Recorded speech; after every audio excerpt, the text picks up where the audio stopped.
Ward number 13ના ward officer દ્વારા કોન્ટ્રાક્ટરને પરવાનગી વિના રસ્તો બંધ કરી અડચણ ઊભી કરતા 5,000નો દંડ.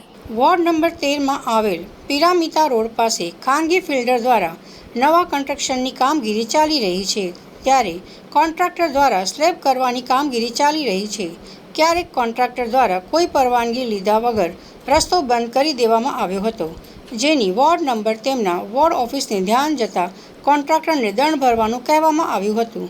બિલ્ડર દ્વારા દંડ ભરવાની ના પાડી જતાં વોર્ડ ઓફિસર નોટિસ આપવામાં આવે છે, જેને લઈને આજરોજ વોર્ડ નંબર 13ના વોર્ડ ઓફિસર દ્વારા તેને પરવાનગી વિના રસ્તો બંધ કરી ટ્રાફિક અડચણ કરતાં તેને 5,000 રૂપિયાનો દંડ કરવામાં આવ્યો હતો. ગઈકાલે પિરામિતા રોડ પર કોન્ટ્રાક્ટર દ્વારા રસ્તા પર વાહન આડા કરીને એમનો સામાન મૂકીને કામગીરી કરવામાં આવતી હતી. તેમને રસ્તો બ્લોક કરવા અને ગંદકી કરવા બદલ આપણે એમને નોટિસ આપી હતી અને દંડની કાર્યવાહી કરી. આજે એમની પાસે આપણે 5,000 રૂપિયા દંડ ઉઘરાવેલ છે. એના માટે કોઈ પરમિશન લીધી હતી? ના, એમણે કોઈ પરમિશન નહોતી લીધી, એટલે આપણે નોટિસ આપી અને દંડની કાર્યવાહી કરી છે. પરમિશન નહોતી લીધી એની નોટિસ દંડ વસૂલ્યો છે? હા, એના માટે દંડ વસૂલ્યો છે આપણે.